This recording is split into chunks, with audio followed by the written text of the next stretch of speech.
Llegué al hospital para cuidar de mi marido, que tenía las piernas rotas. Mientras dormía, la enfermera jefa me deslizó sigilosamente un trozo de papel en la mano. No vengas más. Revisa la cámara de seguridad de anoche. A las 3 de la madrugada, el hospital de distrito en el corazón de Madrid estaba extrañamente silencioso. Todo el edificio, de un blanco impoluto, parecía una bestia gigantesca adormecida. Solo quedaban unas pocas luces de un verde pálido en el pasillo y el letrero de «Salida de emergencia» en la pared, que proyectaba una luz fría y mortecina. El olor a desinfectante, a gasas, a la humedad de las sábanas viejas, mezclado con el olor corporal de los enfermos crónicos. Todo se fundía en un aroma inconfundible a hospital. Cualquiera que lo oliera durante mucho tiempo sentiría la cabeza pesada, la respiración difícil. Estaba sentada, encogida, en una silla plegable junto a la cama del hospital, la espalda apoyada a medias en la pared y a medias en el aire, con la columna vertebral tan tensa, que parecía que alguien me la retorcía hasta hacerme temblar. Pero no me atrevía a moverme bruscamente. Un solo chirrido de la silla haría que el hombre acostado en la cama frunciera el ceño y gimiera. Era mi marido, Javier. Yacía completamente rígido, con ambas piernas envueltas en una gruesa capa de yeso blanco, suspendidas en un armazón de tracción con un entramado de cables, como una pieza de museo que el destino había decidido exhibir. Javier gimió suavemente, su voz ronca y entrecortada. Su frente estaba perlada de sudor, y sus cejas se fruncían en una línea oscura en medio de la frente. Me levanté de un salto, con las piernas tan entumecidas que apenas las sentía mías. Serví un vaso de agua tibia, le puse una pajita y se lo acerqué a los labios, susurrando: «Javier, bebe un poco de agua para que no se te seque la garganta». Despacio. Él intentó abrir los ojos. Aquellos ojos que una vez me habían ablandado el corazón por su dulzura y amabilidad, ahora estaban inyectados en sangre, mirándome con una mezcla de culpa y debilidad. «Elena, ¿cuánto te estoy haciendo sufrir? Fui un torpe al volante, no tuve cuidado y por eso estoy así. Y encima te obligo a pedir días libres en el trabajo para cuidarme. Me siento un inútil». Sonreí levemente, esforzándome por mantener un tono de voz normal. «No digas tonterías. Somos un matrimonio. El que está bien ayuda al que está mal. Ahora te cuido yo, y si mañana me pasara algo me cuidarías tú. Es nuestra casa, no tienes que sentirte mal». Le sequé con un pañuelo las gotas de agua que le quedaban en la comisura de los labios, pero sentí una punzada profunda en el corazón. 3 días antes, Javier había tenido un accidente de coche volviendo a casa. La Guardia Civil de Tráfico concluyó que se debió a un fallo en los frenos. El coche se estrelló contra la mediana y él se salvó de milagro. Pero el médico, tras ver las radiografías, suspiró y me dijo: «Tiene fracturas graves con compresión nerviosa. Prepárense para lo peor. Es posible que en el futuro tenga que depender de una silla de ruedas durante mucho tiempo». Para un hombre que estaba consolidando su carrera, esa frase era como una sentencia de muerte. Y para mí, Elena, una auditora de proyectos de construcción de 30 años, fue como si alguien hubiera demolido de repente la casa que había tardado casi 10 años en construir, ladrillo a ladrillo. El trabajo, la casa, los planes de tener hijos, todos los proyectos que habíamos dibujado juntos, todo se había detenido en una sola noche. Llevaba 3 días sin apenas dormir. Durante el día, me sentaba en la silla junto a su cama, vigilando el suero y los medicamentos mientras gestionaba correos y informes de la empresa en el portátil. Por la noche, cada 2 horas, lo giraba, lo aseaba, le cambiaba la cuña y me aseguraba de que el yeso se mantuviera seco. Cada nervio de mi cuerpo estaba tenso como la cuerda de un violín, a punto de romperse al menor contacto. «¿Dónde está Isabel?» Javier, después de beber unos sorbos, miró alrededor de la habitación. Su tono era casual, pero sus ojos recorrieron rápidamente el espacio antes de detenerse en la silla vacía al otro lado de la cama. «Se ha ido a casa a prepararte un caldo de huesos.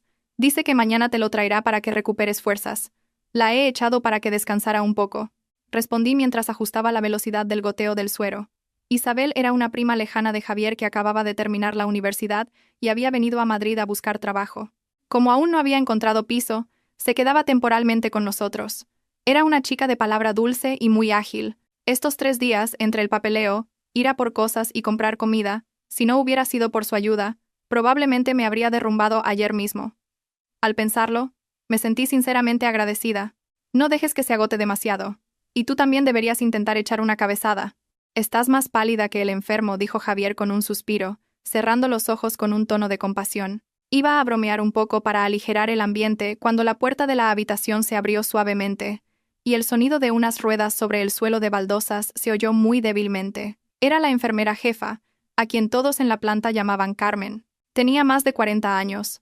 No era guapa, y su rostro siempre parecía impasible, como el de alguien que ha visto tantas veces la vida y la muerte que ya nada la sobresalta. Hablaba poco y trabajaba rápido. Normalmente no era muy conversadora con los familiares de los pacientes, pero por alguna razón, estos últimos días, cada vez que pasaba, me lanzaba una mirada extra. No era una mirada de molestia, sino como si estuviera pensando en algo y luego lo descartara.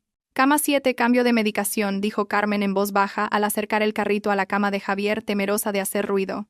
Me levanté rápidamente y me aparté. Muchas gracias, Carmen. ¿Qué trabajo? Ella no respondió. Se puso los guantes y levantó con delicadeza la manta para revisar el yeso y la sonda urinaria. Sus movimientos eran muy hábiles, pero su mirada era afilada como un cuchillo, recorriendo rápidamente el rostro de Javier, bajando por sus piernas y deteniéndose en la vía del suero. Familiar. Vaya a la sala de enfermeras y tráigame 2 bolsas de suero más. Esta está a punto de acabarse y ya no me quedan en el carrito. Se giró de repente hacia mí, con un tono que no admitía réplica. Me quedé un poco perpleja. Esas tareas menores solían hacerlas las enfermeras auxiliares, pero al ver su expresión seria, no me atreví a preguntar. Asentí y me dirigí hacia la puerta. Justo cuando pasaba a su lado, sentí algo pequeño y frío presionar mi mano. Un trozo de papel doblado fue introducido rápidamente en la palma de mi mano. La sensación, aguda y fría, me sobresaltó como si me hubiera pinchado una aguja. Estuve a punto de gritar, pero al levantar la cabeza vi a Carmen dándome la espalda, fingiendo ajustar la almohada de Javier. Su otra mano, oculta tras su espalda, hizo un gesto rapidísimo. El dedo índice sobre los labios, indicando silencio. El corazón se me encogió. El instinto de alguien que trabaja a diario con datos y cifras anómalas me hizo comprender de inmediato que algo no iba bien. No me di la vuelta ni me detuve. Apreté el trozo de papel en mi mano y salí directamente al pasillo. El pasillo estaba desierto a esa hora. Solo se oía el zumbido del aire acondicionado. Fui directa hacia el rincón del cuarto de los calentadores de agua, un ángulo muerto que las enfermeras llamaban en broma el escondite de las cámaras. Allí, la luz amarilla era tenue, lo justo para ver un rostro. Me apoyé en la pared y respiré hondo para que mis manos dejaran de temblar. El papel estaba arrugado y húmedo por el sudor. Lo abrí lentamente, pensando que podría ser una receta o una nota sin importancia. Pero las palabras garabateadas que aparecieron bajo la luz me dejaron helada. No vengas más. Revisa la cámara de anoche. Él está fingiendo dormir. Solo esas pocas palabras. La letra era apresurada, la tinta aún borrosa, pero para mí fue como si alguien me hubiera arrojado un cubo de agua helada desde la cabeza. El cuero cabelludo se me adormeció. La palma de la mano se quedó fría. Las palabras, fingiendo dormir, danzaban ante mis ojos. ¿Qué significaba no vengas más? ¿Quién fingía dormir? ¿Javier? ¿Revisar la cámara de anoche? ¿Qué había pasado anoche? Imagínense estar en esa situación. Tu marido, la persona a la que amas, ha sufrido un accidente, corre el riesgo de quedar discapacitado, y tú has dejado todo para cuidarlo en el hospital. Y de repente, en mitad de la noche, una persona tan fría como Carmen te desliza una nota así. Decir que no entré en pánico sería mentir. Mi mente se quedó en blanco por un momento. Las imágenes de los últimos 3 días desfilaron ante mí como una cinta rebobinada a toda velocidad. Javier siempre quejándose de dolor, sobre todo cuando me acercaba a sus piernas escayoladas, no me dejaba mirar bien las heridas, diciendo que era desagradable, que no mirara. Su teléfono, que nunca antes había tenido contraseña, ahora lo guardaba cada noche bajo la almohada y apagaba la pantalla rápidamente si llegaba un mensaje. Isabel, parecía que cada vez que ella entraba en la habitación, él gemía más, se mostraba más débil. En cambio, cuando estábamos solos, a veces sentía que le dolía un poco menos, pero él se esforzaba por cerrar los ojos y contener la respiración. Antes había ignorado esos detalles, pensando que eran paranoias mías. Pero ahora, bajo la luz amarillenta y con esas líneas en el papel, todo encajaba como piezas de un rompecabezas, formando una larga cadena que me apretaba la garganta. Me quedé inmóvil en el cuarto de los calentadores unos minutos más, hasta que el dolor de mis uñas clavándose en la palma de la mano me devolvió a la realidad. No te alteres. No solo era una esposa, era una auditora. Durante años, mi método había sido buscar pruebas ante cualquier anomalía, sin sacar conclusiones precipitadas. Con ese pensamiento, rompí el papel en pedazos diminutos, los tiré al inodoro y tiré de la cadena hasta que no quedó nada flotando. Luego me agaché y me eché agua fría en la cara. Al levantar la vista hacia el espejo, vi a una mujer con el rostro pálido, los ojos hundidos por el insomnio, pero en su mirada algo acababa de cambiar. La suavidad habitual había dado paso a un destello frío y afilado. Elena. Cálmate. Llorar, gritar, pelear.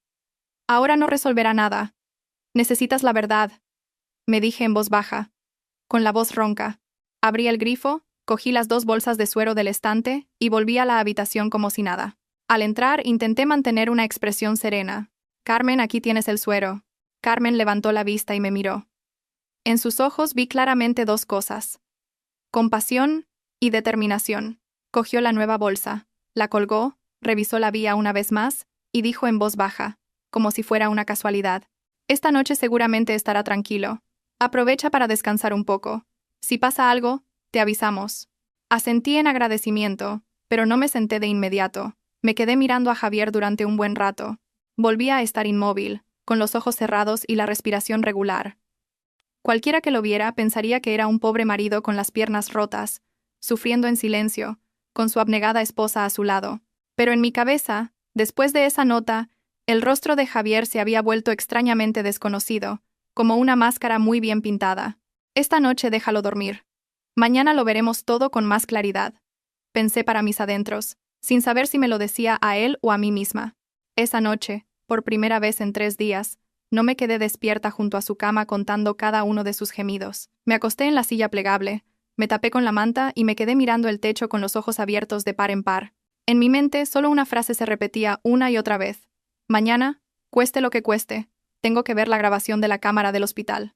A la mañana siguiente, en cuanto asomaron los primeros rayos de sol, me levanté para correr las cortinas y reajustar la manta de Javier. Mi cuerpo estaba agotado, como si hubiera pasado por una larga fiebre, pero mi mente estaba extrañamente lúcida. En cuanto abrí los ojos, las palabras de la nota de Carmen volvieron a aparecer con total claridad. No vengas más. Revisa la cámara de anoche. Él está fingiendo dormir.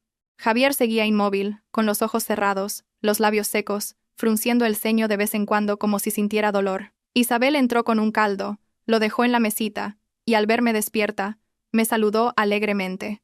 «Elena, ¿ya estás levantada? Acabo de preparar un caldo de huesos para que Javier recupere fuerzas».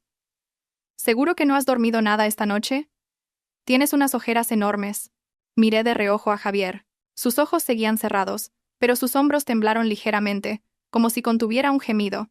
Desde fuera, cualquiera vería una familia unida superando una desgracia. Si hubiera sido el día anterior, probablemente le habría sonreído a Isabel, agradecida, y me habría sentido reconfortada por tener una familia política tan considerada.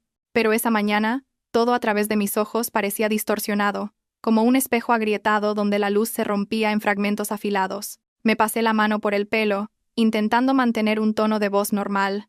«Gracias, Isabel. Dentro de un rato tengo que pasar por la oficina. Me han llamado para firmar unos papeles urgentes. Quédate aquí con Javier, por favor. Si pasa algo, llámame». Al oír eso, Javier abrió ligeramente los ojos y me miró con preocupación. «Elena, ¿tardarás mucho? Yo me siento muy inseguro aquí solo. Todos estos días has estado tú, y ahora me dejas con una cría. ¿Qué dices? Isabel nos ha estado ayudando muchísimo estos días. Le debemos mucho». Me volví hacia Isabel con una sonrisa, y le di una palmada suave en la mano a Javier, como para tranquilizarlo. «Solo será media mañana. Intenta estar tranquilo. Si necesitas algo, llama a las enfermeras». Dicho esto, me incliné para ajustar los cables de la tracción y las vendas en su espalda. Mis movimientos seguían siendo cuidadosos, como siempre, pero en mi corazón había un vacío helado. Antes, cada vez que tocaba a Javier pensaba, este es mi marido, el hombre con el que he elegido pasar el resto de mi vida. Ahora, otra pregunta no dejaba de rondarme. ¿De verdad está actuando conmigo? Recogí rápidamente mi chaqueta, el bolso y el portátil. Isabel me ayudó con el bolso, sin olvidar decirme: «Ten cuidado en la carretera. Vuelve a mediodía para comer conmigo. No comas por ahí, que la comida suele ser muy grasienta». Asentí y miré a Javier una última vez. Me cogió la mano. Con los ojos enrojecidos, la viva imagen de un hombre que teme ser abandonado. «Elena, lo siento. Si al final quedó discapacitado y te cansas demasiado, no me abandones, por favor. No te divorcies de mí. Vivo gracias a ti». Si hubiera sido antes, probablemente me habría echado a llorar, asegurándole apresuradamente que nunca lo abandonaría. Pero ahora solo sentía un nudo en la garganta. Solté mi mano de la suya, forzando una sonrisa. «¿Qué tonterías dices? Salgo un momento y vuelvo. Quédate quieto, no te muevas mucho o te dolerá más. Tienes a Isabel y a las enfermeras. Nadie te va a abandonar». Me di la vuelta y salí de la habitación. La puerta se cerró tras de mí con un suave clic, pero para mí sonó como la fractura que dividía una etapa de mi vida. En lugar de dirigirme a la salida del hospital, bajé al aparcamiento subterráneo. Era un espacio amplio, con luces tenues, que olía a gasolina en algunas zonas y a humedad y agua estancada en otras. Elegí un rincón apartado, aparqué junto a la pared, subí las ventanillas y eché el seguro. Solo en ese espacio cerrado me permití soltar un largo suspiro. Saqué el móvil y busqué el contacto de Alex, un compañero de la universidad, un par de cursos por debajo, que ahora trabajaba en ciberseguridad para una empresa de software. Le escribí un mensaje. Alex, necesito que me ayudes con algo personal. Es urgente y tiene que ser totalmente confidencial. Te pagaré lo que haga falta. Al otro lado, apareció el visto, en cuestión de segundos, típico de alguien que vive pegado a la pantalla. ¿Qué pasa, Elena? Dime. Con que me invites a unas cañas me vale. Me mordí el labio y tecleé. Necesito ver las cámaras internas del Hospital X, planta de traumatología, habitación 307, entre la 1 y las 3 de la madrugada de anoche. ¿Crees que hay alguna forma de acceder? Al enviar el mensaje, mi corazón latía con fuerza. Sabía que lo que estaba haciendo no era precisamente legal, pero también sabía que si no lo hacía, podría pasar el resto de mi vida en una terrible incertidumbre. Un momento después, Alex me llamó directamente. Elena, esto es gordo. Es un hospital público. El sistema no será fácil de romper, pero no es imposible. Dame el nombre exacto del hospital, la ubicación, una foto de la puerta de la habitación, y trataré de rastrear la IP interna. Pero, en serio, ¿estás segura de que quieres verlo? Hay cosas que, una vez vistas, no tienen vuelta atrás. Guardé silencio un instante. La voz de Alex me hizo sentir como si estuviera contratando a un detective privado, pero ya no podía echarme atrás. Dije en voz baja, prefiero el dolor de una vez que vivir con la duda toda la vida. Te envío la foto ahora mismo. Intenta conseguirlo esta mañana. Después del mediodía ya será tarde. Quédate cerca del hospital. Si tienes buen wifi, mejor. Te iré informando. Si consigo un enlace, te lo enviaré para que lo veas en directo. No lo descargues. Podría dejar rastro. Colgué, con las manos temblorosas mientras abría la cámara para hacer una foto furtiva al cartel de la planta de traumatología, habitación 307, que había capturado de camino al aparcamiento. Después de enviarla, abrí el portátil, me conecté a internet usando mi móvil como punto de acceso y me senté con las piernas encogidas en el asiento del conductor, escuchando el zumbido del aire acondicionado del coche. El tiempo pasaba increíblemente lento. Cada minuto parecía una hora. Mientras esperaba, mi mente empezó a desempolvar viejos recuerdos. Recordé cuando empezamos a salir. Javier era un hombre atento, capaz de cruzar Madrid en moto desde Getafe hasta Chamberí, solo para traerme un tupper con comida porque había oído que estaba hasta arriba de trabajo en una obra. En aquel entonces, creía que aún quedaban muchos hombres sinceros en el mundo. Después de casarnos, montó una pequeña empresa de materiales de construcción y solía presumir con sus amigos. Mi mujer es auditora de proyectos. Es muy estricta. Como haga algo mal, me pilla enseguida. Una vez, se rió mientras me acariciaba la cabeza. Tranquila. El dinero lo llevas tú. Yo solo trabajo para fardar. Aquellas palabras en su momento me parecieron tan cálidas. En los últimos años, su negocio había ido a menos, y el dinero que entraba en casa era menor. Lo notaba más irritable, llegaba tarde más a menudo, oliendo a alcohol y a un tabaco que no era el suyo. Pero cada vez que le preguntaba me decía, los hombres de negocios tenemos que socializar. Conseguir proyectos es difícil ahora. No me lo pongas más complicado.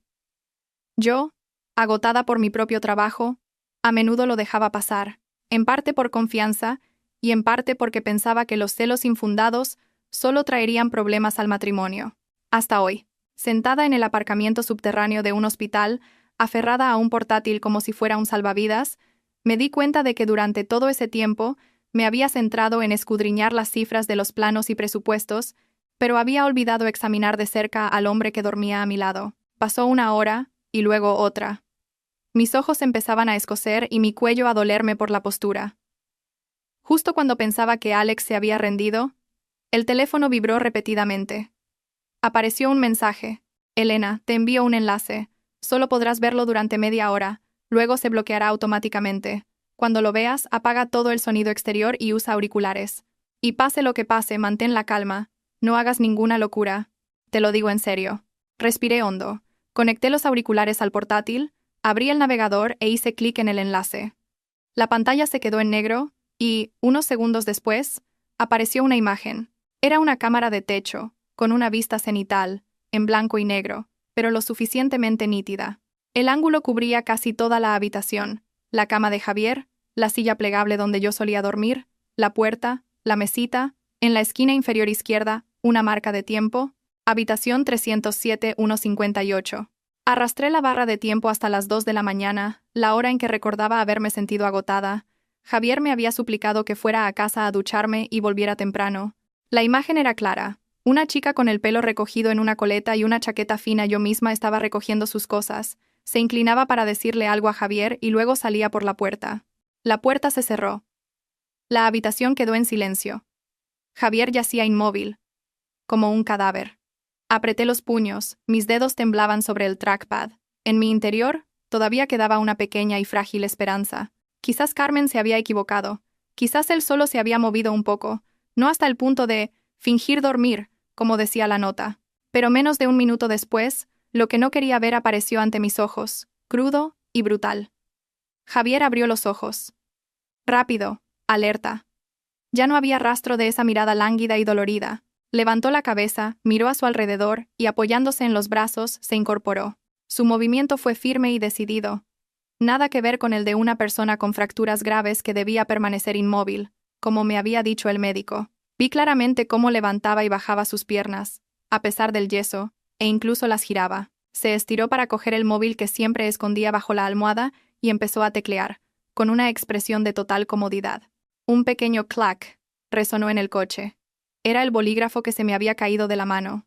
Me mordí el labio con tanta fuerza que noté el sabor metálico de la sangre, pero no aparté la vista de la pantalla. Unos minutos después, la puerta se abrió e Isabel entró con una bolsa grande, probablemente con comida. La cámara no captaba olores, pero fue como si el aroma a pollo frito y cerveza caliente atravesara la pantalla. Nada más entrar, Isabel sonrió de oreja a oreja. «Te he traído algo bueno. ¿Ya se ha ido Elena?» Javier, que ya no gemía, se echó a reír, con la voz clara. «Sí, acaba de irse. Joder, creía que me moría de hambre. 3 días a base de caldos y sopas insípidas. Venga, dámelo rápido». Cogió la bolsa y sacó una caja de pollo frito y varias latas de cerveza. Sus manos desgarraron un trozo de pollo con agilidad y se lo llevó a la boca, mordiendo con ganas. Nada que ver con la persona que apenas podía tragar cuando yo estaba allí. Isabel se sentó en el borde de la cama, se inclinó y le dio unas palmaditas en la pierna escayolada, riendo. «Come despacio, a ver si te atragantas. Estaba preocupadísima por ti, pero tienes que seguir con el papel de enfermo, o Elena sospechará y se arruinará todo». Javier, mientras masticaba, le dio una palmada suave en la espalda a Isabel, y luego otra en el trasero, como si no supiera que una cámara lo estaba grabando. «Lo haces genial. Sin tu ayuda en la actuación, Elena no se lo habría creído. Parece que estos días se ha ablandado. Seguro que en unos días acepta vender el piso del barrio de Salamanca. Con lo que saquemos pagamos las deudas y nos sobrarán más de 1 millón de euros para empezar de nuevo en otro sitio». Las palabras «piso del barrio de Salamanca» resonaron en mi cabeza como una explosión. Era un dúplex con vistas que mis padres me habían dejado en herencia. Las escrituras estaban a mi nombre. Cuando nos casamos, acepté que Javier se empadronara allí, pero siempre lo consideré mi dote, mi último refugio si la vida se torcía. Y ahora, en los planes de mi marido, solo era un salvavidas para él, un cebo para mantener a raya a la muerte. Isabel no pudo ocultar su entusiasmo. «¿Estás seguro de que Elena aceptará vender?» «Parece buena, pero también es muy cabezota». «Precisamente por ser buena es fácil de convencer», resopló Javier, abriendo una lata de cerveza y bebiendo de un trago. Le pedí a un amigo médico que le contara todos los peores escenarios posibles. Luego me hago el desesperado. Le digo que tengo miedo de ser una carga para ella. Elena es de las que se sacrifican por los demás, pero no sabe cuidarse a sí misma. Tú espera. En cuanto vendamos, te doy la mitad. Nos vamos a las Canarias o a la Costa del Sol, montamos un bar y a vivir. ¿Para qué quedarnos aquí aguantando a esa sosa? Vi cómo Isabel apoyaba la cabeza en su hombro. Su voz se suavizó. ¿Y las deudas con esos tíos? He oído que les debes mucho dinero. Bah, las deudas se pagan. Con el dinero de la casa, todo solucionado. No te preocupes. Javier se encogió de hombros.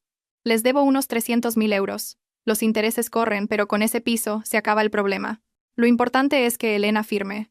Isabel guardó silencio unos segundos y luego preguntó, con voz vacilante, «¿Y cuándo te vas a divorciar de ella?» Vi claramente cómo Javier fruncía el ceño, como si le molestara la pregunta, pero forzó una sonrisa tranquilizadora. «Espera a que todo esto acabe. Si me divorcio ahora, sospechará y se estropeará todo. Tú tranquila. Lo mío con ella está acabado. Piénsalo. ¿Qué mujer aguantaría a un marido lisiado y lleno de deudas? Tarde o temprano me dejará.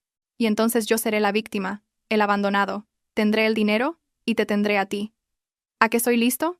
No pude seguir escuchando. Con los auriculares todavía puestos, sentí un sabor salado en los labios. No sabía si me estaba mordiendo el labio o la lengua. Me los quité. El sonido de mi propia respiración resonaba en el silencio del coche como si fuera el de otra persona. Fuera. En el aparcamiento.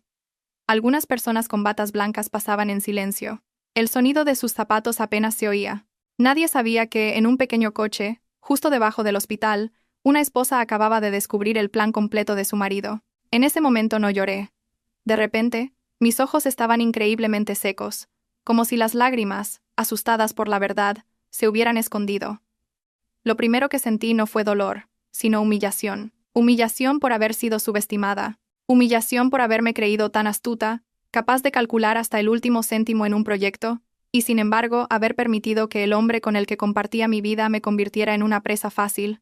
Pensé en el piso del barrio de Salamanca, en las tardes en que mi padre se sentaba en la puerta con una camiseta vieja, bebiendo un refresco, viéndome volver del colegio en bicicleta, siempre con una sonrisa en los ojos. Pensé en mi madre, en las navidades en las que cocinaba un cocido enorme, y me hacía llevar un plato para honrar a los abuelos, repitiéndome una y otra vez: si algún día falto, conserva esta casa. Es tu raíz. Esa raíz para Javier solo era una mercancía para saldar deudas con usureros.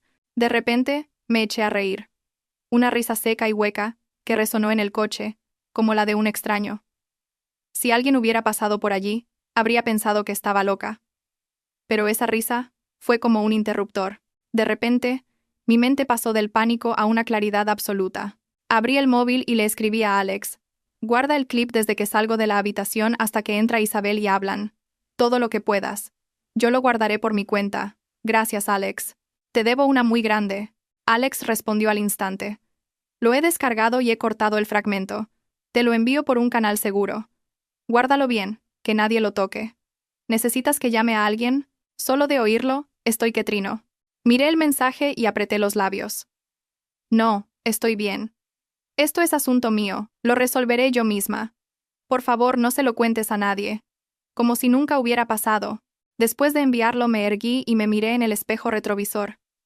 El reflejo mostraba a una mujer con el pelo revuelto y los ojos hundidos, pero su mirada ya no temblaba. En ese instante, comprendí perfectamente que, a partir de ese momento, la Elena buena e ingenua de antes había muerto. Lo que quedaba era la Elena de las cifras, de los balances, de las auditorías frías y calculadoras. Solo que esta vez, lo que tenía que auditar no era un proyecto de construcción, sino el proyecto llamado Mi matrimonio.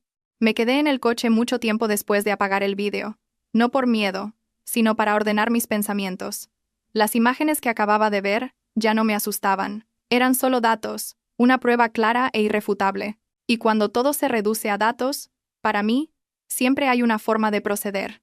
Me sequé la cara, me arreglé la chaqueta y arranqué el motor. En lugar de volver a la habitación del hospital como le había prometido a Javier, salí del aparcamiento y conduje directamente a casa. La ruta familiar de repente me pareció extraña. Las hileras de árboles, la cafetería donde Javier y yo solíamos sentarnos, la pastelería donde le compraba su dulce favorito los fines de semana, todo se quedaba atrás en el espejo retrovisor, como una vieja película que rebobinaba para saltarme las partes dolorosas. Al llegar a casa, el silencio era abrumador. Las zapatillas de Isabel estaban desordenadas en la entrada, la chaqueta de Javier seguía colgada en el perchero y su colonia aún flotaba en el aire. Me quedé de pie en medio del salón un momento antes de cerrar la puerta con llave. El clic, aunque suave, resonó en mi interior como una frontera que acababa de cerrarse. Lo primero que hice fue abrir la caja fuerte del dormitorio. Dentro estaban las escrituras del piso de Salamanca, una cuenta de ahorros a mi nombre y varios documentos importantes de mis padres. Lo saqué todo y lo metí en un bolso grande. Luego, abrí el portátil e inicié sesión en mi cuenta bancaria personal, la contraseña que antes Javier también conocía. Cambié todas las contraseñas, una por una, la del banco, la del correo electrónico, lenta y meticulosamente, con una frialdad que me sorprendió a mí misma. En ese momento, el teléfono vibró. El nombre de Javier apareció en la pantalla. Lo miré unos segundos antes de contestar, esforzándome por mantener la voz suave. Acabo de llegar a casa a por más cosas para ti. Vuelvo enseguida. Elena, has tardado mucho. Estaba preocupado, la voz de Javier sonaba débil, como siempre. Isabel me ha dicho que aún no habías vuelto. Sonreí levemente.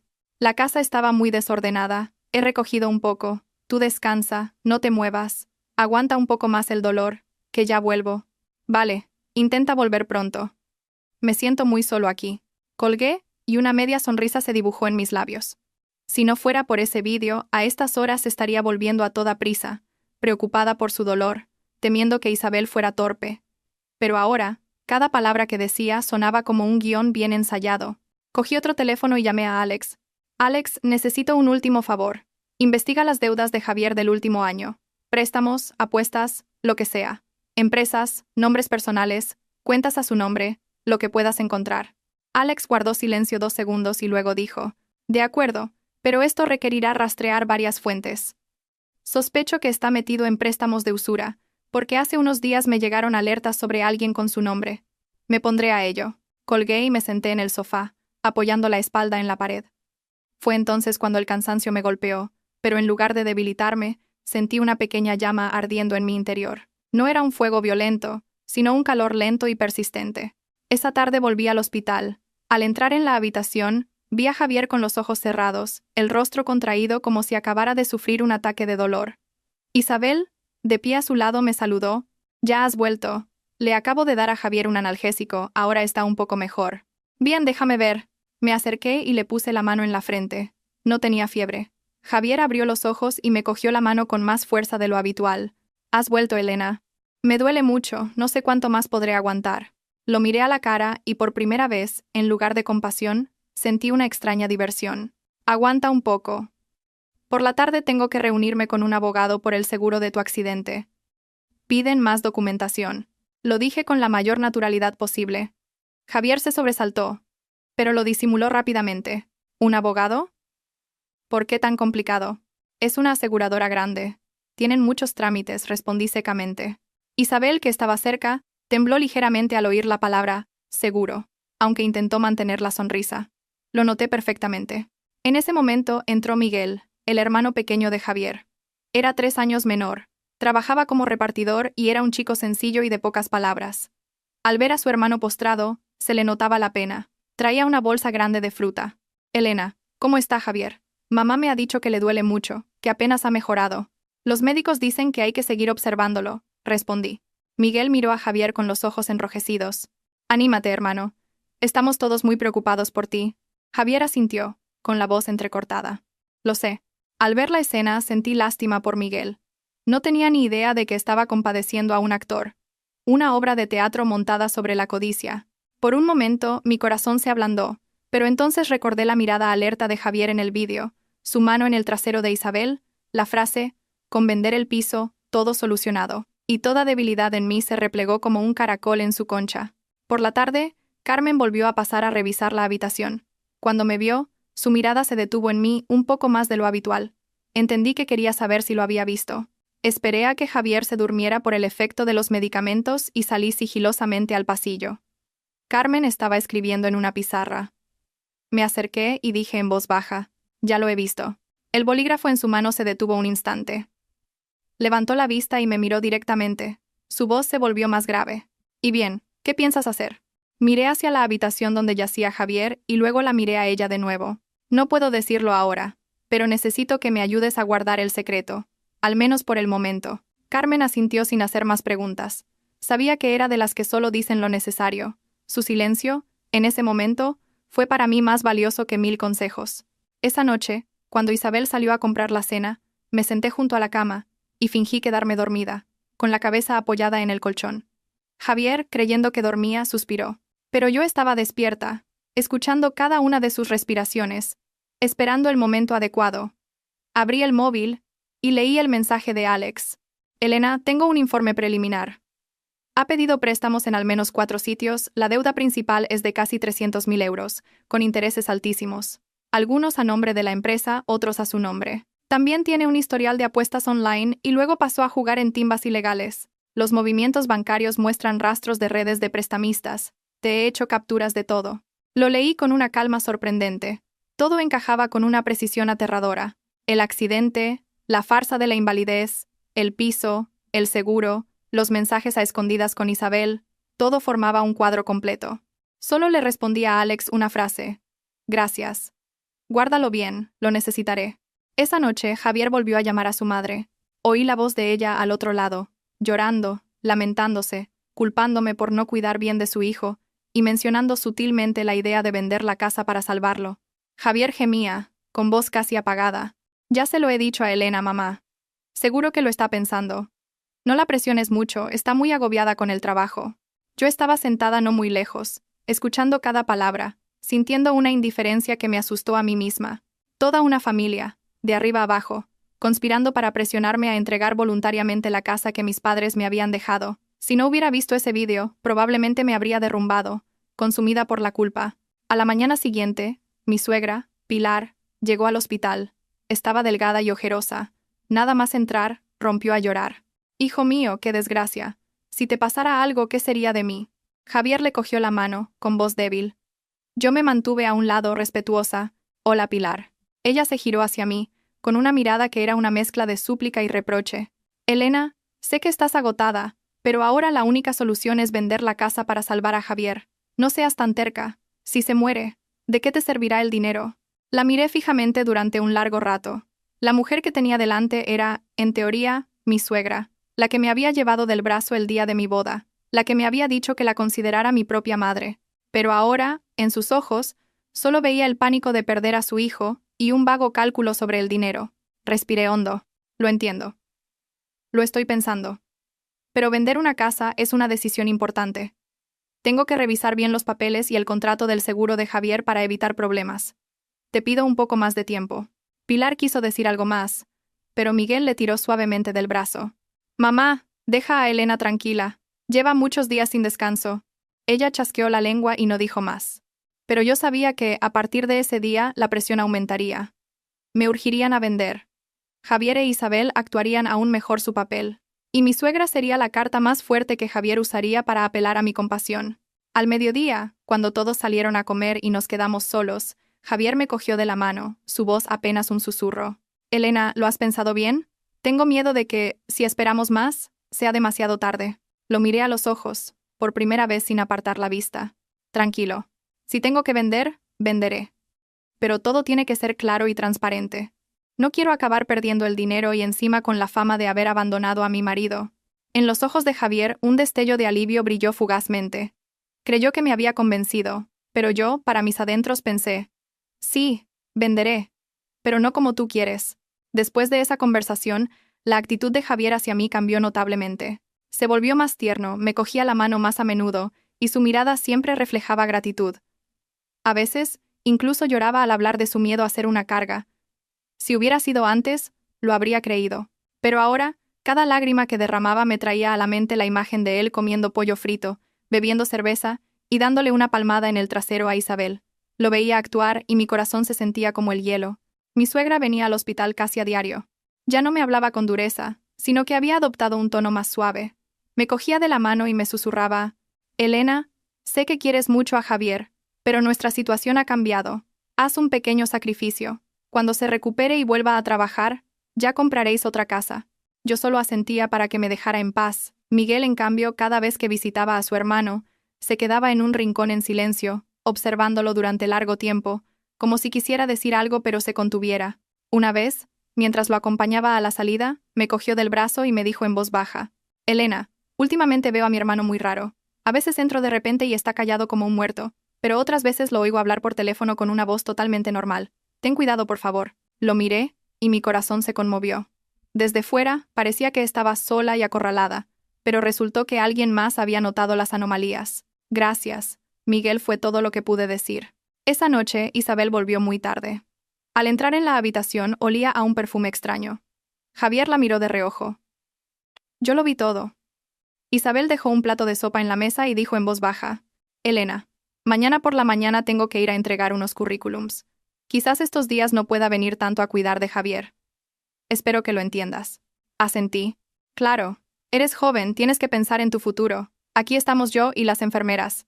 Isabel bajó la cabeza, sin mirarme. Se encogió cuando la mano de Javier apretó la suya durante un segundo y luego la soltó. Mis ojos se enfriaron. Sabía que tenía miedo. Miedo de que yo me diera cuenta. Miedo de que todo saliera a la luz. Y cuando la gente empieza a tener miedo, es más fácil que cometa errores. Esa noche, cuando la habitación quedó en silencio, abrí el archivo que me había enviado Alex. Había recopilado un informe completo sobre las deudas de Javier, incluyendo transferencias a cuentas vinculadas con el juego, y una grabación de audio que había conseguido de uno de los prestamistas. La voz de Javier sonaba desesperada, prometiendo conseguir el dinero como fuera en un plazo de 15 días. Al escucharlo cerré los ojos. El plazo que me estaban dando para vender la casa era, en realidad, para salvarle la vida de esos prestamistas. Sabía que no podía alertarlos. Si Javier se enteraba de que lo sabía todo, podría hacer una locura. Tenía que interpretar mi papel a la perfección, el de la esposa dispuesta a sacrificarlo todo por su marido. A la mañana siguiente le dije a mi suegra: lo he pensado mucho. Si vender la casa puede salvar a Javier, lo haré. Pero necesito hablar con el banco y con una inmobiliaria para hacerlo bien y conseguir un buen precio. No quiero malvenderla. Mi suegra se alegró visiblemente. Eso está muy bien, hija. Gracias. Javier se pondrá muy contento. Se giró hacia la cama, cogió la mano de Javier y rompió a llorar. Hijo, tu mujer ha aceptado vender la casa. Lucha por vivir, no te dejaré morir. Javier, al oírlo, pareció recuperar fuerzas y sus ojos se llenaron de lágrimas. Elena, eres mi salvadora. Aunque me muera, nunca olvidaré tu generosidad. Sonreí e incliné la cabeza. No digas tonterías. Lo hago por nuestra familia. Pero en mi interior, una voz fría resonó. Sí, por nuestra familia. Pero no la que tú te imaginas.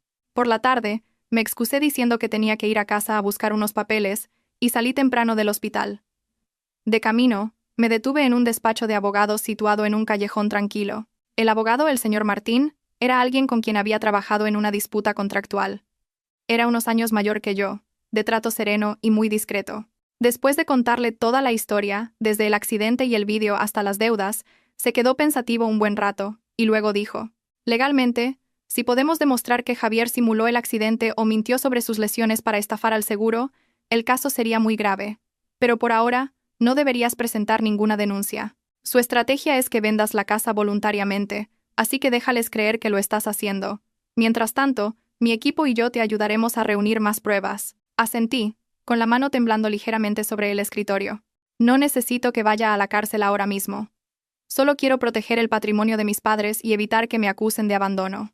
El señor Martín me miró un momento y luego dijo en voz baja: es usted mucho más fuerte de lo que pensaba. Sonreí con amargura. No soy fuerte porque no me duela, sino porque no puedo permitirme derrumbarme ahora. Esa noche, volví al hospital. Javier, al verme llegar tarde, se alarmó. ¿Dónde estabas? Te he llamado varias veces y no contestabas. He estado con un agente inmobiliario. Ha visto la casa hoy.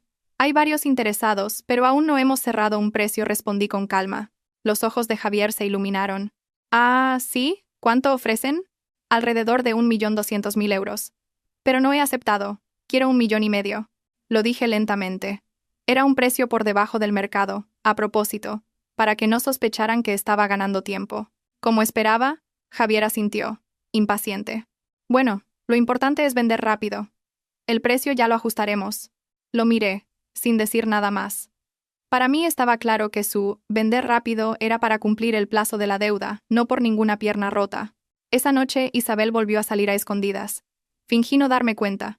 Necesitaba que se ausentara más a menudo para que Javier perdiera uno de sus apoyos secretos. Y, tal como esperaba, sin ella, Javier se volvió visiblemente más inquieto. Sus dolores empezaron a ser menos convincentes. A veces se le olvidaba actuar y se incorporaba más de la cuenta. Yo lo veía todo. 2 días después, mi suegra volvió a insistir con la firma de la venta. Le dije que la inmobiliaria me pedía más documentos originales y que necesitaba unos días más. Se mostró descontenta, pero se contuvo, porque dependía de mí. Miguel, en cambio, cada vez hablaba menos. Una vez, mientras me ayudaba a llevar unas cosas al coche, me preguntó de repente: Elena, si mi hermano hubiera hecho algo malo, ¿tú lo perdonarías? Lo miré directamente a los ojos. ¿Tú qué crees, Miguel? Él bajó la cabeza, con la voz entrecortada. Solo espero que, si ha hecho algo mal, se detenga a tiempo. Esa frase me conmovió por un instante, pero luego comprendí que hay errores que no se solucionan simplemente deteniéndose. Hay apuestas que se hacen con dinero, honor e incluso vidas, y que no tienen vuelta atrás. Esa noche, cuando Javier dormía bajo el efecto de la medicación, salí al pasillo y me apoyé en la ventana, mirando el aparcamiento oscuro. Mi teléfono vibró. Un mensaje de Alex. Los prestamistas se están impacientando. Dicen que si no paga a tiempo, vendrán al hospital a hablar con él. Ten mucho cuidado. Creo que en una semana como mucho, habrá problemas. Apreté el teléfono. Mi tiempo se estaba acabando. Tenía que bajar el telón de esta obra antes de que esos hombres entraran en escena con violencia. Volví a la habitación y miré a Javier, durmiendo plácidamente como un inocente. Me senté en la silla y susurré, solo para mí. Actúas muy bien, Javier, pero a tu esposa se le está acabando el papel.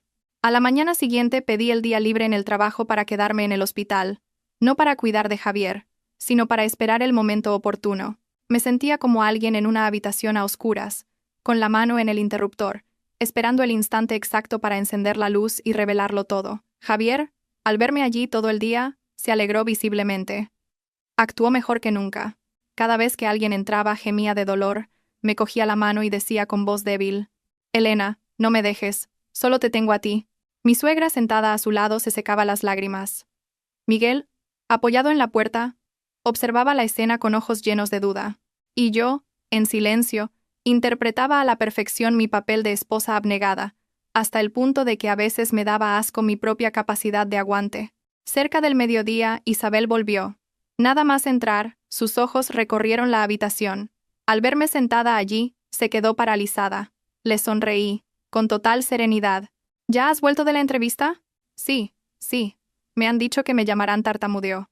Javier la miró con impaciencia. Comprendí que echaban de menos sus conversaciones privadas. Decidí dejarlos con esa necesidad un poco más. Por la tarde llamé al señor Martín. Señor Martín, he hecho todo según el plan. Los prestamistas han empezado a moverse. Creo que vendrán esta noche o mañana. La voz del abogado se volvió grave. Ya he contactado con la policía. En cuanto me dé la señal, intervendrán. Recuerde mantener la calma. No deje que la provoquen. Miré a través del cristal de la habitación donde Javier sonreía débilmente a su madre. Respondí en voz baja. Estoy más tranquila que nunca. Colgué y guardé el teléfono. Ya no tenía miedo, solo una certeza. Había llegado la hora del final. Sobre las 7 de la tarde, cuando las visitas empezaban a escasear y mi suegra se preparaba para irse, Javier me cogió la mano con fuerza. Elena. ¿Qué tal lo de la venta de la casa? Lo miré a los ojos. Mañana por la tarde he quedado en la notaría para firmar las arras. Si todo va bien, en 3 días firmamos la venta definitiva. Los ojos de Javier brillaron. Mi suegra también se alegró. «Qué bien, hija. Ya me quedo más tranquila». Miguel, que había permanecido en silencio, preguntó en voz baja. «Elena, ¿estás segura de que no hay ningún problema?» Asentí. «No te preocupes». Pasadas las 8, cuando la habitación se había quedado en silencio tras el cambio de medicación, la puerta se abrió de golpe. Entraron 3 hombres desconocidos. No parecían familiares de ningún paciente. Tenían una mirada fría y una actitud amenazante. La atmósfera se tensó al instante. El que iba delante miró a su alrededor y luego fijó sus ojos en Javier. «Señor Javier, hemos venido a visitarle». Javier palideció por un segundo y luego empezó a gemir. ¿Qué hacen aquí? Estoy gravemente herido. Mi mujer está a punto de vender la casa para pagarles. Mi suegra se levantó, asustada. ¿Quiénes son ustedes? Esto es un hospital, no pueden entrar así. Uno de ellos sonrió con desdén. Solo hemos venido a saludar a un conocido, señora. No se preocupe. Sus ojos se detuvieron en mí. Di un paso al frente, con calma. Si buscan al señor Javier, digan lo que quieren. Soy su mujer. El hombre enarcó una ceja. ¿Así que usted es la esposa? Mejor. Su marido nos debe casi 300.000 euros de capital, más los intereses. Nos prometió pagar en 15 días. El plazo está a punto de vencer. Solo queremos una respuesta clara. ¿Cuándo pagan? La habitación se sumió en un silencio sepulcral. Mi suegra, temblando, se giró hacia Javier. «Javier, les debes tanto dinero. ¿Por qué no me lo dijiste?» Javier tartamudeó, sudando profusamente. Solo pedí un poco para el negocio. Elena, diles que vamos a tener el dinero pronto». Lo miré, mi voz tan tranquila que resultaba gélida. «Tranquilo. Habrá dinero, sí. Pero no saldrá de la venta de mi casa». Todos se quedaron helados. Los 3 hombres me miraron con recelo. ¿Qué quiere decir? Saqué el móvil y pulsé un botón.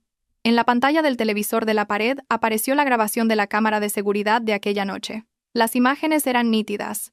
Javier, incorporándose, usando el móvil, comiendo pollo, bebiendo cerveza. Isabel a su lado. Y sus voces, hablando de vender la casa, de las deudas, de engañarme, resonando claramente en la silenciosa habitación. Mi suegra gritó: «Dios mío, ¿qué es esto? Javier, ¿qué has hecho?». Miguel se quedó petrificado. Isabel, pálida como un fantasma, retrocedió hasta la pared, y Javier ya no pudo gemir más. Se incorporó de golpe, aterrorizado, golpeando la cama con sus piernas supuestamente rotas. «Elena, escúchame, puedo explicarlo». «Es un malentendido». «¿Un malentendido?». Sonreí con amargura. ¿Un malentendido sobre fingir una lesión para que venda mi casa? ¿O un malentendido sobre tu plan con Isabel para usar mi dinero y pagar tus deudas?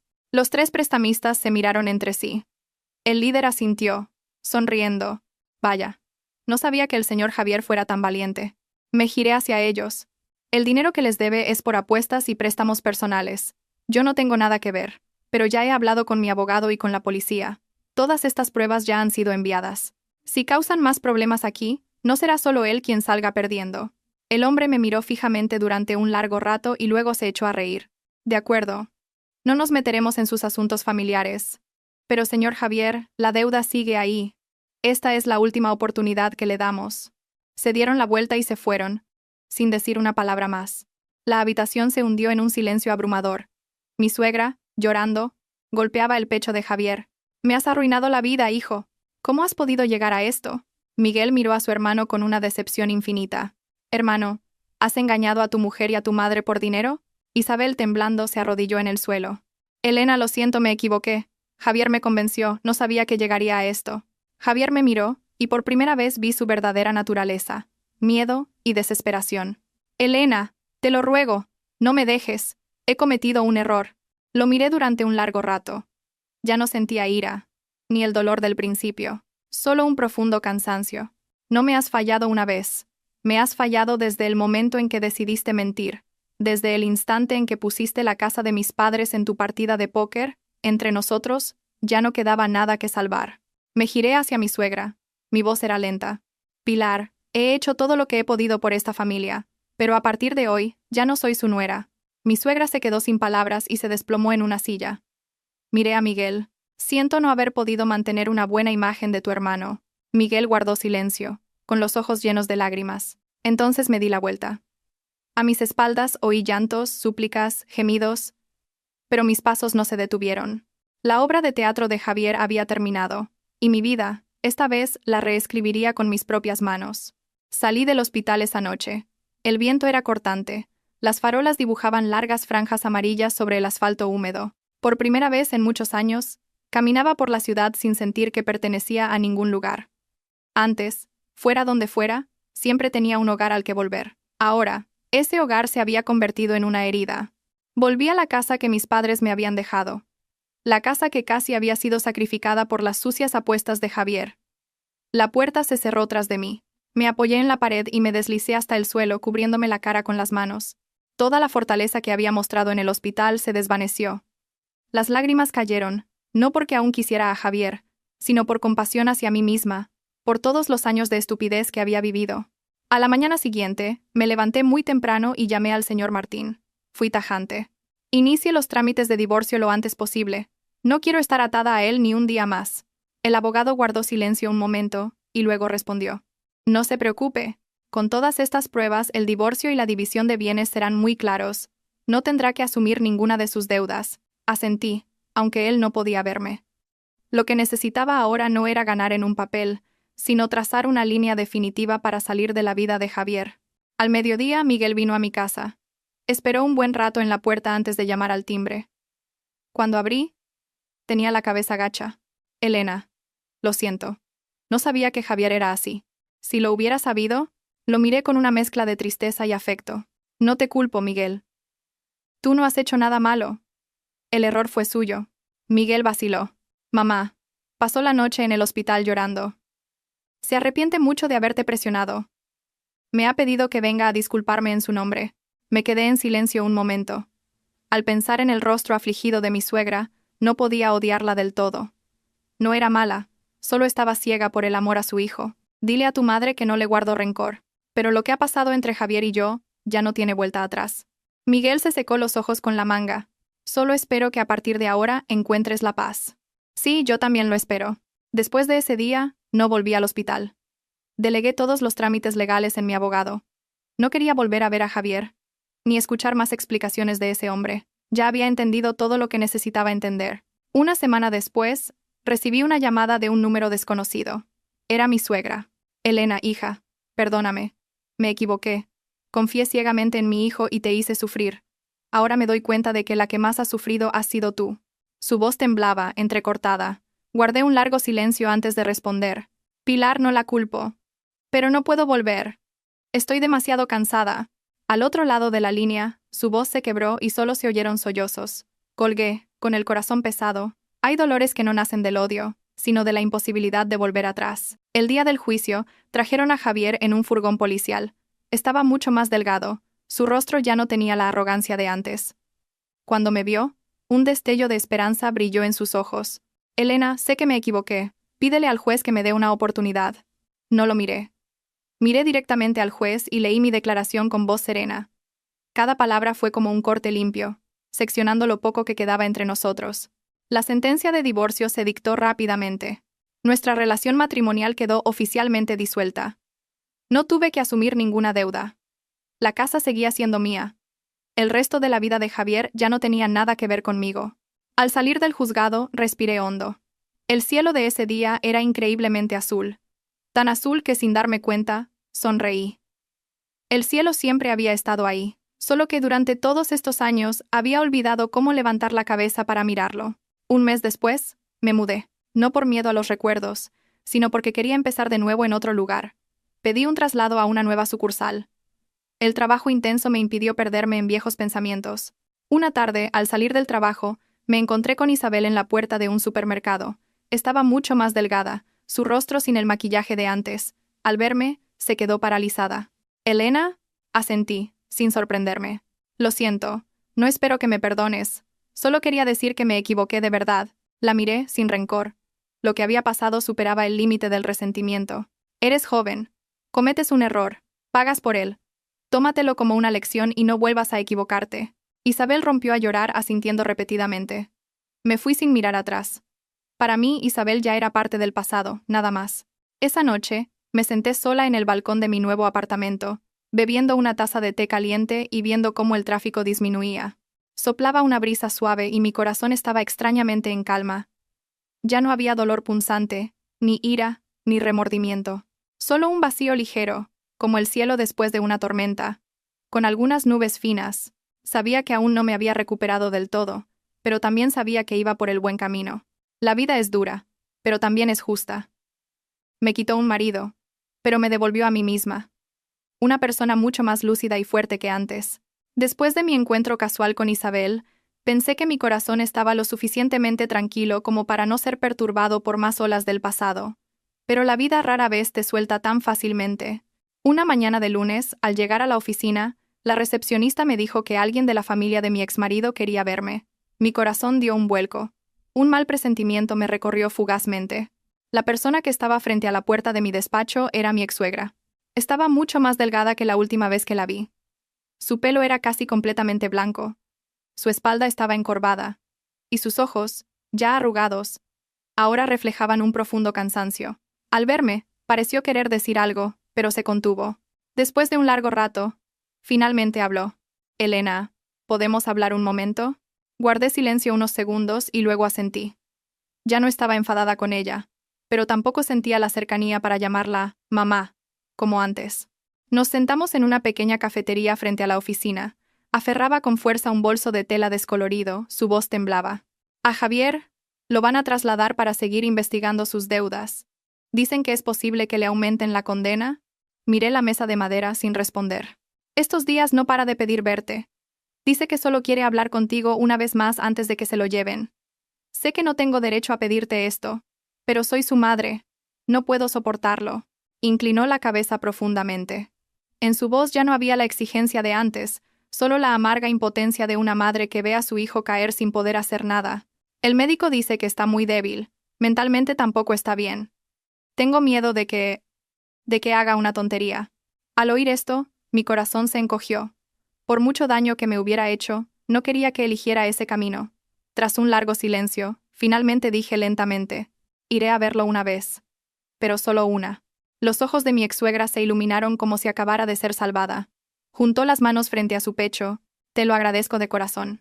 2 días después fui al centro de detención. La puerta de hierro se cerró tras de mí con un sonido metálico, frío y pesado. En la pequeña sala de visitas, me senté frente a Javier, separados por un grueso cristal.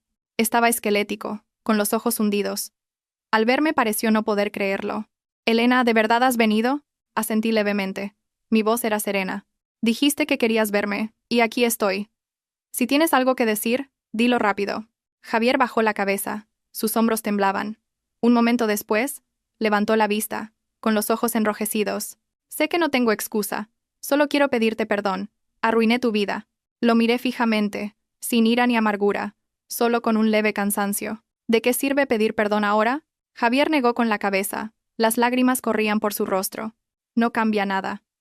Pero si no lo digo, temo no poder soportar los años que me quedan». Guardé silencio un largo rato. En ese momento, me di cuenta de que el hombre sentado frente a mí ya no era el Javier del que me había enamorado, ni el mentiroso de los vídeos. Ahora solo era un hombre derrotado, completamente desnudo ante las consecuencias de sus actos. «Elena, si pudiera volver atrás, preferiría no haberte conocido nunca a haberte hecho tanto daño». Sonreí levemente, una sonrisa amarga como una aceptación tardía. Si no te hubiera conocido, quizás no habría aprendido lo que es confiar en la persona equivocada, ni lo que es levantarse después de la ruina. Me diste una lección muy cara, pero ya la he pagado. El resto, te toca a ti. Javier me miró fijamente, como si quisiera grabar mi imagen en su memoria para siempre.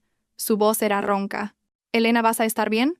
Por supuesto, respondí secamente. Me levanté, puse la mano sobre el cristal y dije mis últimas palabras. «Acabemos aquí, Javier. Ya no te guardo rencor, pero tampoco puedo volver atrás». Él también puso su mano al otro lado del cristal. Nuestras manos se tocaron a través de una distancia insalvable. Me di la vuelta, sintiéndome increíblemente ligera. Al salir del centro de detención, el sol de la tarde me calentó el rostro. Acababa de cerrar por completo un capítulo de mi vida. El tiempo que siguió fue tranquilo. Mi trabajo era estable. Me ascendieron a un nuevo puesto, con más presión pero también más gratificante. Miguel me llamaba de vez en cuando para saber cómo estaba. Me dijo que mi ex-suegra estaba muy delicada. Solo le pedí que la cuidara en mi lugar. Yo no tenía el valor de volver a ese pasado. Una noche, recibí un mensaje de un número desconocido. «Elena, soy Isabel. Acabo de firmar un contrato de trabajo en otra provincia. Antes de irme, solo quería darte las gracias por no haberme acorralado». Miré el mensaje un largo rato y luego respondí: «Vive decentemente, Isabel. Con eso es suficiente». Guardé el teléfono, sintiendo una calma interior. Cada uno debe caminar por el sendero que ha elegido.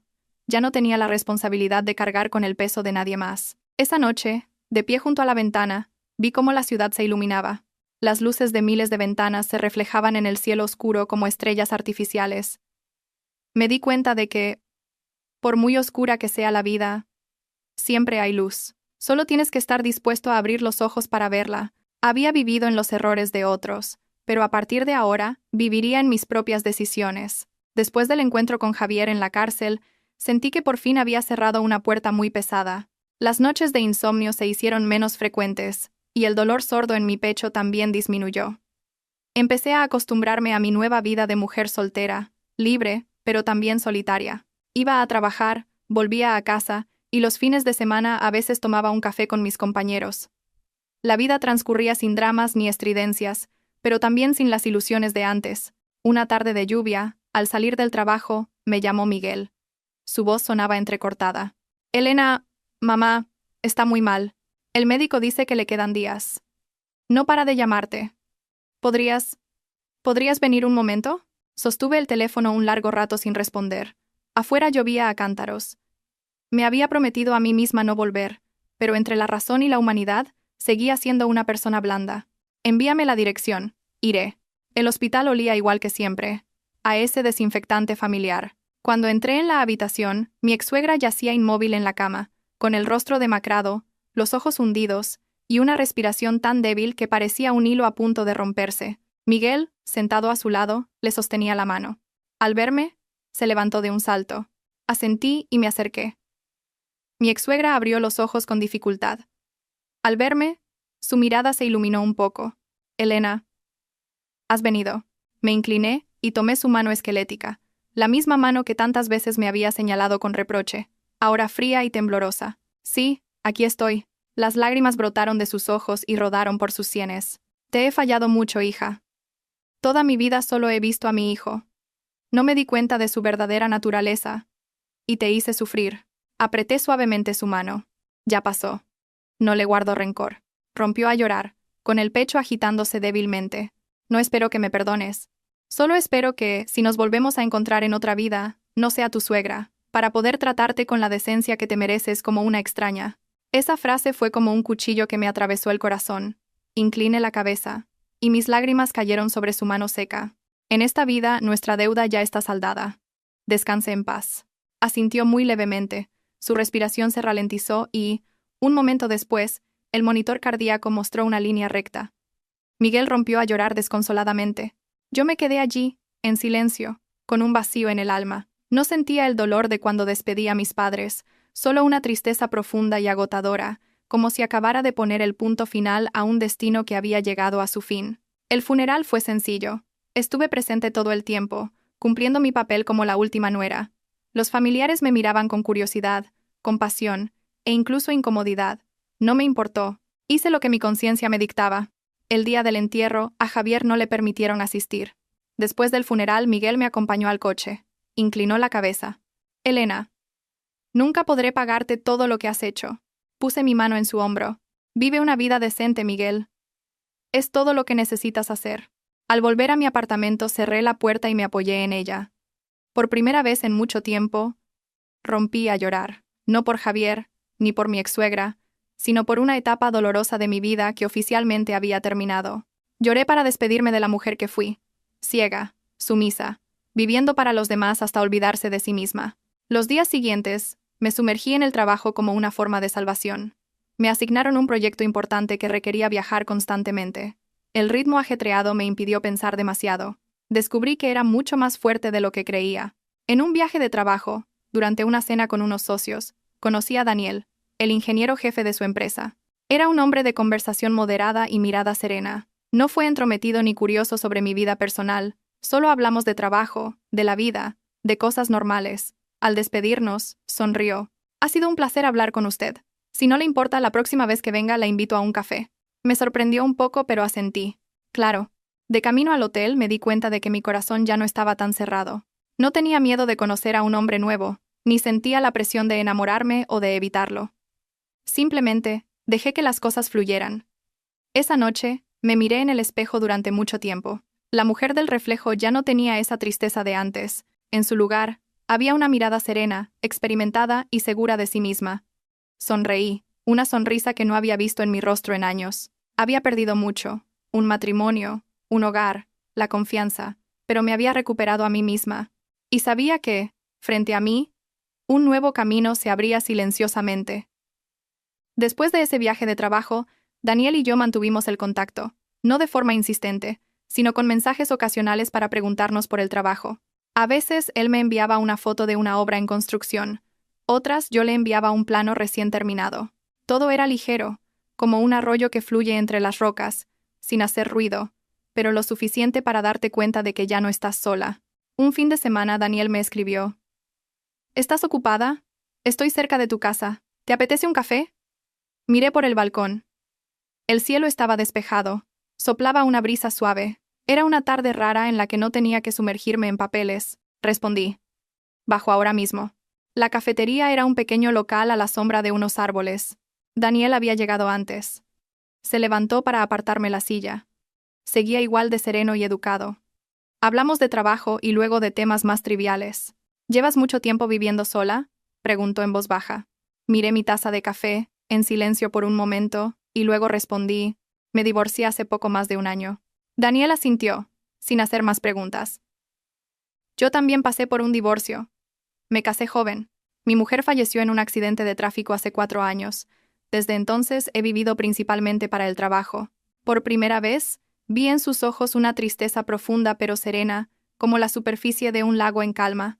Comprendí por qué no se apresuraba con nada. No volvimos a tocar el tema. como si entendiéramos que hay dolores que no necesitan ser expuestos con palabras. Después de ese día, Daniel empezó a visitarme de vez en cuando. A veces me traía fruta, otras solo un vaso de leche caliente por la noche.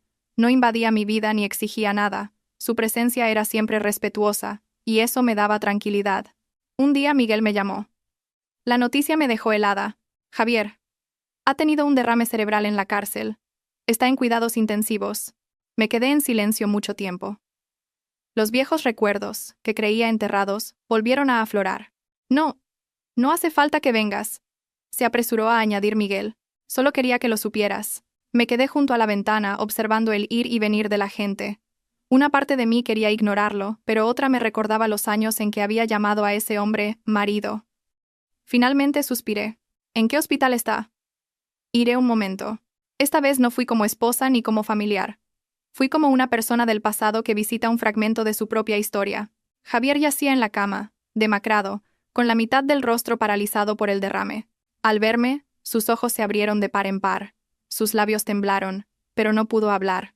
Miguel, a su lado, dijo con voz entrecortada: «Los médicos dicen que ha superado lo peor, pero es posible que quede con media parte del cuerpo paralizada». Miré a Javier. No sentí el dolor que esperaba, solo una lástima tenue, como si viera a un extraño sufriendo las consecuencias de sus propias decisiones. Me acerqué y lo miré a los ojos. «Javier, ¿me oyes? Vive lo que te queda de vida lo mejor que puedas. El pasado entre nosotros está olvidado. No te aferres a él». Una lágrima rodó por la mejilla paralizada de Javier. No supe si era arrepentimiento o miedo a un futuro de invalidez. Ya no me importaba distinguirlo. Al salir del hospital, sentí una extraña sensación. No era un alivio total, pero tampoco una carga. Era como soltar un peso que había llevado durante mucho tiempo. Esa noche Daniel me esperaba abajo. Al verme, me miró fijamente. «¿Estás cansada?», asentí, sin decir mucho. Él simplemente me abrió la puerta del coche, encendió la calefacción y condujo en silencio. Un silencio que, en lugar de ser incómodo, me resultó reconfortante. Cuando paró frente a mi casa dijo: «Si necesitas hablar, aquí estoy». Me giré para mirarlo. La luz de la calle iluminaba su rostro, amable y firme. Por primera vez en años, mi corazón vibró, no por dolor, sino por una sensación cálida y genuina. «Gracias», dije en voz baja. Asintió, sin presionarme. Los días siguientes organicé mi vida. Llevé las cenizas de mi exsuegra a su pueblo, como deseaba Miguel. Le encendí una última vela. En el camino de vuelta, le escribí a Daniel: «Ya estoy mejor», respondió al instante: «Me alegro. Cuando estés libre, te invito a cenar». Miré el mensaje y sonreí. Una sonrisa diferente, menos tímida. Sabía que era lo suficientemente fuerte para dar un paso más. No para olvidar el pasado, sino para que el pasado no me impidiera avanzar. Mi vida se había roto, pero después de la ruina, aprendí a reconstruirla con mis propias manos. Y esta vez, caminaría más despacio, pero con más firmeza. Después del mensaje de Daniel no respondí de inmediato. No por dudar, sino porque quería preguntarme a mí misma con total sinceridad: ¿a qué le tengo miedo todavía? Había temido amar, confiar, empezar de nuevo. Pero en ese momento, entendí que si seguía cerrando la puerta por miedo, pasaría el resto de mi vida a la defensiva. ¿Le respondí? Daniel contestó con un simple: «De acuerdo». Pero eso fue suficiente para sentir un calor en el pecho. Nos encontramos en un pequeño restaurante junto al río. No era un lugar lujoso, solo unas mesas de madera, una brisa fresca y luces amarillas colgando. Daniel llegó temprano, como siempre. Nos sentamos y hablamos, no de trabajo ni del pasado, sino de cosas cotidianas. Me di cuenta de que hacía mucho tiempo que no hablaba con un hombre sin sentirme tensa o precavida. Después de cenar, paseamos por la orilla del río. El viento me alborotaba el pelo. Daniel caminaba a mi lado, manteniendo una distancia respetuosa. Después de un rato, dijo lentamente: «Elena, sé que has pasado por mucho. No quiero presionarte, pero quiero ser claro. Te aprecio como un hombre aprecia a una mujer». Mi corazón dio un vuelco, pero mantuve la calma. «Gracias por ser sincero. Pero yo también debo serlo. No estoy preparada para empezar una nueva relación tan rápido». Daniel asintió, sin mostrar decepción. «No necesito una respuesta ahora. Solo quiero que sepas que estoy aquí. Y que soy paciente». Lo miré, sintiendo una paz que rara vez había experimentado. La paz de ser respetada. Esa noche, en casa, pensé en Javier, en mi antiguo matrimonio, en las heridas. Curiosamente, ahora podía pensar en él sin que me doliera. Era simplemente una parte de mi vida que había pasado. Unos días después, Miguel me llamó de nuevo. Elena, Javier está muy débil. Apenas puede moverse. El médico dice que su recuperación será muy limitada. Escuché en silencio. Te lo digo solo para que lo sepas. No te pido que vengas más. Miré la lluvia caer afuera. Gracias por decírmelo. Si necesitas algo en lo que pueda ayudar, dímelo. La voz de Miguel se quebró. Sigues siendo tan buena con nosotros. Te debemos mucho. Después de la llamada, suspiré. Ya no sentía rencor por esa familia. Había pagado mi deuda de dolor y pérdida. Solo me quedaba una cosa. No permitir que mi corazón se volviera amargo. Una tarde, Daniel me llevó a ver un terreno en las afueras donde su empresa planeaba un proyecto. Fui solo como consultora, pero en ese viaje vi más de su persona. Era un profesional serio, respetuoso con sus socios y tranquilo. Cuando le daba mi opinión, escuchaba atentamente, sin interrumpir ni imponer. De vuelta, mientras pasábamos por una carretera arbolada, preguntó de repente: Elena, si algún día estás preparada, ¿me darías una oportunidad? Me giré para mirarlo. Su mirada era paciente, no exigente. No puedo prometer nada, pero no voy a seguir cerrándome. Daniel sonrió. Con eso me basta. Después de eso, nos vimos más a menudo, pero siempre con mesura. Empecé a darme cuenta de que yo también estaba cambiando. Ya no me asustaba la palabra futuro. Aprendí a vivir despacio, a saborear cada momento, y lo más importante, aprendí a confiar de nuevo. Con cautela pero sin cerrazón. Una tarde, fui a visitar la tumba de mis padres. Encendí una varilla de incienso y me arrodillé. Susurré, como si hablara conmigo misma. Papá, mamá, ya lo he superado. Ya no soy la mujer débil de antes. Esa noche, Daniel me recogió. Sentí una extraña calidez. Entre un hombre que había perdido tanto como él y una mujer que había sido tan herida como yo, no nos apresuramos. Caminamos uno al lado del otro, lenta y sinceramente. No sabía qué nos depararía el futuro, pero 10 años después, si miraba hacia atrás, sabía que no me arrepentiría de haberme dado la oportunidad de vivir de otra manera. El tiempo pasó lentamente, como un río tranquilo. Daniel y yo no nos llamábamos novios, ni le poníamos nombre a nuestra relación. Simplemente estábamos ahí, el uno para el otro, lo suficiente para no perdernos, pero sin agobiarnos. Me sentía en paz de una manera nueva, no porque tuviera a alguien a mi lado, sino porque yo misma ya no temblaba ante los cambios. Una mañana de invierno Miguel me llamó. Su voz era grave. Elena, Javier, ha fallecido. Me quedé de pie junto a la ventana, apretando el teléfono. Afuera, las hojas amarillas caían. Sabía que este día llegaría, pero aún así, mi corazón dio un vuelco. ¿Cuándo ha sido? Esta madrugada. El derrame empeoró, no pudieron hacer nada. No lloré. Solo sentí un silencio interior, como el que se siente ante una tumba que ya esperabas. ¿Vas a venir a despedirte?, preguntó Miguel, con voz vacilante. Guardé silencio unos segundos. Sí, iré, no como exesposa, sino como alguien que compartió un tramo de su vida con él. El funeral de Javier fue pequeño. Cuando entré, Miguel me vio y sus ojos se enrojecieron. Me cogió la mano con fuerza. Gracias por venir, asentí. En la fría sala, Javier yacía en paz. Lo miré durante mucho tiempo, sin ira ni amor, solo con una vaga sensación de pena por una vida que se había desviado sin poder volver. Encendí una varilla de incienso y susurré para mis adentros. A partir de hoy, nuestra deuda está saldada. Al salir, Daniel me esperaba en silencio. No preguntó nada, solo me ofreció un pañuelo al ver mis ojos enrojecidos. Su presencia silenciosa me calmó. ¿Estás bien? Sí. Solo he cerrado otra puerta. Después del funeral, todo terminó de verdad. Miguel se fue a su pueblo a cuidar de las tumbas de su madre y su hermano. Un tiempo después, Daniel me llevó a conocer a su madre. Era una mujer amable que me recibió con una sonrisa. Tú debes de ser Elena. Daniel habla mucho de ti. Durante la comida, nadie preguntó por mi pasado. Al despedirnos, su madre me cogió de la mano. Has pasado por mucho. Considera esta tu casa. Solo esa frase hizo que se me llenaran los ojos de lágrimas. Hacía mucho tiempo que nadie me hablaba con tanta bondad. De vuelta, Daniel preguntó, ¿te has sentido presionada? Negué con la cabeza. No, tú y tu madre me hacéis sentir muy segura. Daniel sonrió. Solo quiero que te sientas en paz a mi lado. Esa noche, en casa, me miré en el espejo. La mujer que veía era diferente a la de años atrás. Más cauta, pero también más fuerte. Una semana después, Daniel me entregó una pequeña caja. No se arrodilló ni usó grandes palabras. Solo me miró y dijo, Elena, no puedo prometerte una vida perfecta, pero sí prometo no mentirte, no abandonarte, y caminar a tu lado cuando me necesites. Si algún día estás lista para dar otro paso, quiero ser yo esa persona. Dentro de la caja había un anillo sencillo. Lo sostuve en la mano, sintiendo una confianza lenta pero firme. No respondí de inmediato. Dame un poco más de tiempo. No porque no confíe en ti, sino porque quiero dar este paso sintiéndome completa. Daniel asintió, sin decepción. Puedo esperar. Guardé la caja en un cajón. No por dudar de mis sentimientos por Daniel, sino porque aún quedaba en mí un miedo profundo a equivocarme de nuevo. Una tarde, Miguel me llamó para decirme que había abierto un pequeño taller de reparación de motos en su pueblo.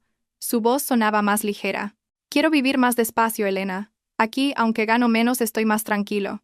Me alegré por él. Después de tantas tormentas, finalmente había encontrado su propio ritmo. Esa noche le escribí a Daniel. Mañana estoy libre. Si quieres, nos vemos. Me llevó a las afueras, a un camino de tierra junto a un campo recién segado. El aire olía a paja seca y a tierra. Caminamos en silencio. Daniel, dije finalmente. ¿Alguna vez te has arrepentido de esperar tanto a alguien? Él reflexionó un momento. A veces, en la soledad, me lo he preguntado. Pero luego pienso que el precio de agarrar la mano equivocada por miedo a estar solo es mucho mayor. Prefiero esperar a la persona correcta que precipitarme con la incorrecta. Sus palabras tocaron algo muy profundo en mí. Me detuve y lo miré. No quiero empezar una relación por miedo a la soledad. Solo quiero hacerlo cuando me sienta verdaderamente segura. Él asintió. Lo sé, y lo respeto. Saqué la caja del bolso y se la devolví. No puedo decir que sí ahora mismo. Pero quiero darte las gracias por haber llegado a mi vida con tanta decencia. No quiero que esperes en vano. Daniel abrió la caja, miró el anillo y luego a mí. No parecía triste. Sonrió. Aún así quiero seguir esperando, si me lo permites. No con este anillo, sino con mi presencia en tu vida. En ese momento, me di cuenta de que ya no tenía miedo a la palabra esperar. Porque esta vez, el que esperaba no exigía, y la que era esperada no se sentía presionada. De acuerdo, dije en voz baja. Sigamos caminando juntos, sin prisas. Él asintió, con una sonrisa serena. Y así, mi vida continuó, en una calma que nunca había conocido. La primavera de ese año llegó lentamente. Una tarde, Daniel y yo estábamos sentados en el porche de su casa. Su madre nos trajo té. Me miró y sonrió. Hija, cuando quieras, esta casa siempre estará abierta para ti, sin importar quién seas. Esa noche, al volver a casa, abrí el cajón y saqué la caja. El anillo brillaba suavemente bajo la luz. Comprendí que hay promesas que no necesitan ser dichas. Todavía no me lo puse, pero por primera vez, no sentí miedo al pensar en el día en que podría hacerlo. El día de mi boda con Daniel fue sencillo. Invité a mis compañeros más cercanos y a Miguel. No quise que hubiera nadie de la familia de Javier, no por rencor, sino para que fuera un día ligero, sin sombras del pasado. Durante la ceremonia, la madre de Daniel me cogió de la mano. A partir de ahora, vive en paz. Lo que pasó, déjalo atrás. Asentí. Con mi sencillo vestido blanco, recordé a la mujer que fui. La que se derrumbó en un hospital. La que aguantó una vida de mentiras. Comprendí que el camino hacia la paz no es olvidar, sino mirar de frente las heridas y seguir caminando sin temblar. Nos mudamos a una pequeña casa que Daniel había comprado. No era lujosa, pero cada noche, la luz amarilla se filtraba por la ventana. Se oía el tintineo de los cubiertos, y había alguien esperándome. Con eso, era más que suficiente. A veces, todavía soñaba con Javier, pero ya no lloraba. En mis sueños, pasaba a mi lado como un extraño. Entre nosotros, ya no había deudas ni ataduras. Una mañana, mientras tomaba té en el porche, Daniel puso su mano en mi hombro. Elena. Nunca te pregunto por tu pasado. Pero quiero que sepas algo. Agradezco que hayas sido lo suficientemente fuerte para llegar hasta aquí. Tomé su mano. Y yo agradezco que hayas esperado. Nos miramos, sin necesidad de más palabras. En la vida hay pérdidas que no se pueden reemplazar. Perdí un matrimonio, la confianza, años de mi juventud. Pero a cambio, aprendí a mantenerme en pie, a valorar la decencia y a confiar en la persona correcta en el momento adecuado. Si aquel día no hubiera revisado esa cámara, si no me hubiera atrevido a enfrentar la verdad, quizás hoy seguiría viviendo en un sueño falso. Y si no hubiera tenido el valor de soltar el pasado, nunca habría alcanzado este presente sereno. Al final, entendí algo muy simple. La felicidad no es no haber sufrido nunca una ruptura. La felicidad es, después de la ruina, atreverse a creer, a vivir y a amar una vez más, con un corazón que ha conocido el dolor, pero que ya no guarda rencor.